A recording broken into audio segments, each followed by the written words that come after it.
বের হয়ে আসছে একের পর এক চাঞ্চল্যকর তথ্য। ওসমান হাদিকে হত্যার জন্য ব্যবহৃত বাইক ৮ জনের হাত বদল। গ্রেপ্তারের পর এবার রিমান্ডে ওসমান হাদিকে হত্যার পরিকল্পনার তথ্য ফাঁস, কোণঠাসা বিএনপি জামায়াত। উত্তর পূর্ব ভারতকে বিচ্ছিন্ন করার বাংলাদেশি হুমকি সহ্য করা হবে না, এবার বাংলাদেশের সাথে যুদ্ধ ঘোষণা করল আসামের মুখ্যমন্ত্রী। এতক্ষণ শুনছিলেন সংবাদ শিরোনাম, এখন থাকছে বিস্তারিত। দিন যত যাচ্ছে ততই বেরিয়ে আসছে একের পর এক গোপন খবর। ওসমান হাদিকে হত্যার পরিকল্পনা এবং এর ছক কষা হয়েছিল আরও আগেই। ইনকিলাব মঞ্চের মুখপাত্র শরীফ ওসমান বিন হাদিকে হত্যার উদ্দেশ্যে হামলার ঘটনায় ব্যবহৃত মোটরসাইকেল, হেলমেট ও ভুয়া নম্বর প্লেট পরিত্যক্ত অবস্থায় উদ্ধার করা হয়েছে।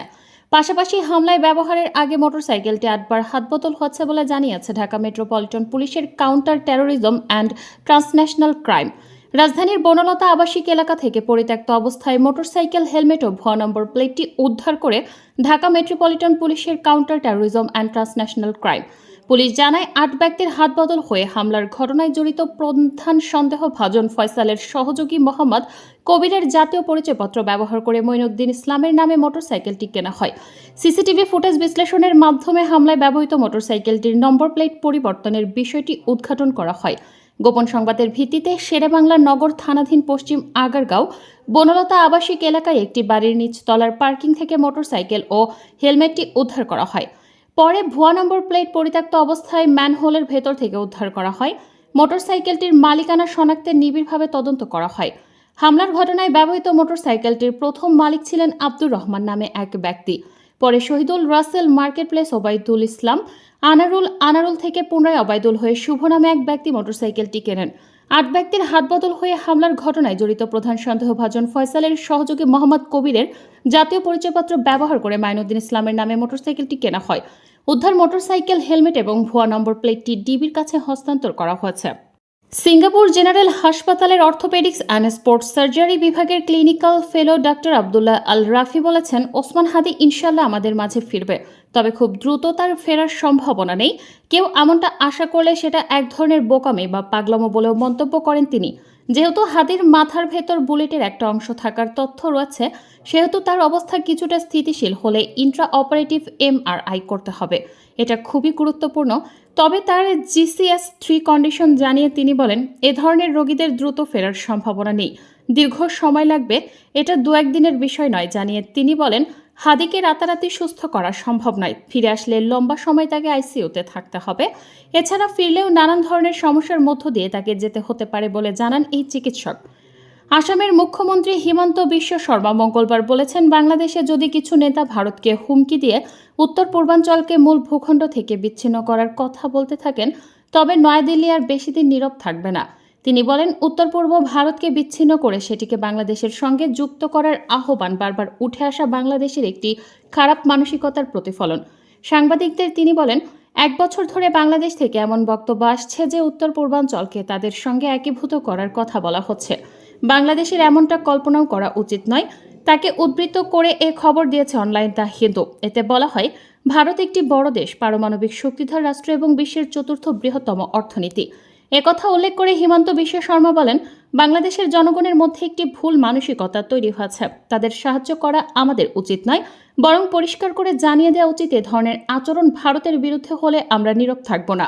রিপোর্টে বলা হয়, বাংলাদেশের সদ্য গঠিত ন্যাশনাল সিটিজেন পার্টির নেতা হাসনাত আবদুল্লাহ মন্তব্য করেন, ভারতের 8টি রাজ্য নিয়ে গঠিত উত্তর পূর্বাঞ্চলকে বিচ্ছিন্ন করা উচিত।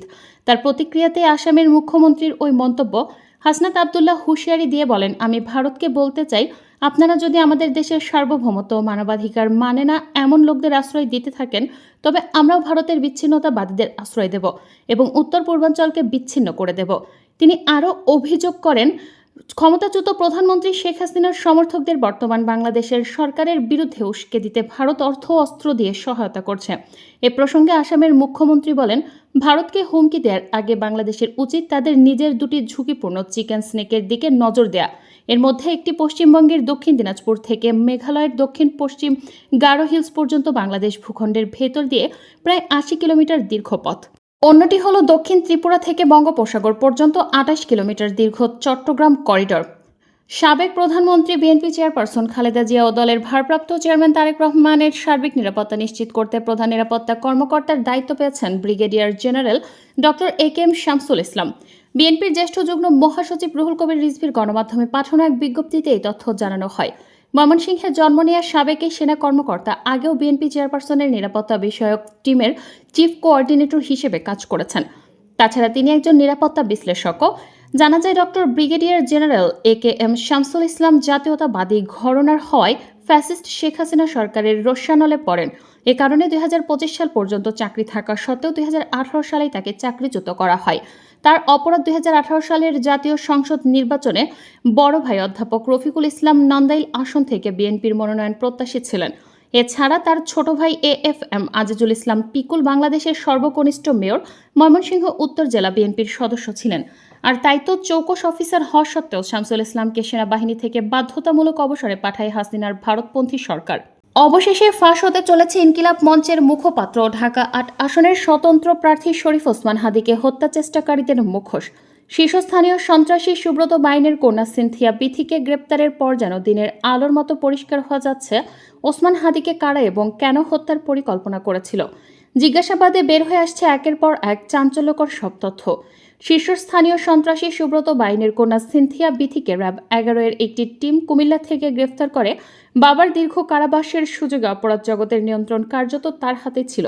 ফলে আন্ডারওয়ার্ল্ডে তিনি গ্যাং মাদার হিসেবে পরিচিতি পান। সংশ্লিষ্টদের মতে এই গ্রেপ্তার কেবল একটি সন্ত্রাসী পরিবারের সদস্যকে আইনের আওতায় আনার ঘটনা নয়, বরং এটি দেশের আন্ডারওয়ার্ল্ডে ক্ষমতার নিয়ন্ত্রণ, আন্তদেশীয় সন্ত্রাসী যোগসূত্র এবং সাম্প্রতিক রাজনৈতিক অস্থিরতার সঙ্গে অপরাধ জগতের সম্ভাব্য সম্পৃক্ততার জন্যও গুরুত্বপূর্ণ। উচ্চ পর্যায়ের একাধিক কর্মকর্তা জানিয়েছেন, রাজধানী ও সীমান্তবর্তী অঞ্চলে সক্রিয় সংঘবদ্ধ অপরাধ চক্র, বিদেশিদের সঙ্গে যোগাযোগ এবং প্রশিক্ষিত সন্ত্রাসী দলের সঙ্গে লেনদেন, এসব বিষয়ে বিস্তারিত তথ্য পাওয়া যেতে পারে তার কাছ থেকে। গ্রেপ্তারের পর তাকে ঢাকা মহানগর গোয়েন্দা পুলিশের কাছে হস্তান্তরের প্রক্রিয়া চলছে। প্রাথমিকভাবে র্যাব তার নিয়ন্ত্রণে থাকা অস্ত্র ভান্ডার, কিলার টিম এবং আন্তর্জাতিক সন্ত্রাসী নেটওয়ার্ক সম্পর্কে তথ্য উদ্ধারের চেষ্টা করছে। বিশ্বস্ত সূত্রে জানা গেছে, সিনথিয়া বিথি সুব্রত বাইনের উত্তরাধিকারী হিসেবেই পরিচিত ছিলেন না, বরং পিতার দীর্ঘ কারাবাসের সময় তিনি আন্ডারওয়ার্ল্ডে গ্যাং মাদার হিসেবেও পরিচিতি পান। বাবার অনুপস্থিতিতে অত্যন্ত কৌশলে তিনি পুরো নেটওয়ার্কের নিয়ন্ত্রণ নিজের হাতে তুলে নেন। অভিযোগ রয়েছে, চাঁদাবাজি, টেন্ডারবাজি, অবৈধ অর্থ লেনদেন সহ নানা অপরাধমূলক কর্মকাণ্ডের কেন্দ্রবিন্দুতে ছিলেন তিনি। গোয়েন্দা কর্মকর্তারা বলছেন, সুব্রত বাইন কারাগারে থাকলেও তার সন্ত্রাসী সাম্রাজ্য দুর্বল হয়নি, বরং সিনথিয়া বিথির মাধ্যমে তার নতুন আঙ্গিকে পরিচালিত হচ্ছিল। তিনি ছিলেন প্রযুক্তি নির্ভর কৌশলী ও অনেক ক্ষেত্রে আরও আগ্রাসী। বাবার রেখে যাওয়া অস্ত্রভান্ডার ও প্রশিক্ষিত ঘাতক দলের সঙ্গে নিয়মিত যোগাযোগ বজায় রেখে দূর থেকেই অপরাধ কার্যক্রম সচল রাখতেন তিনি।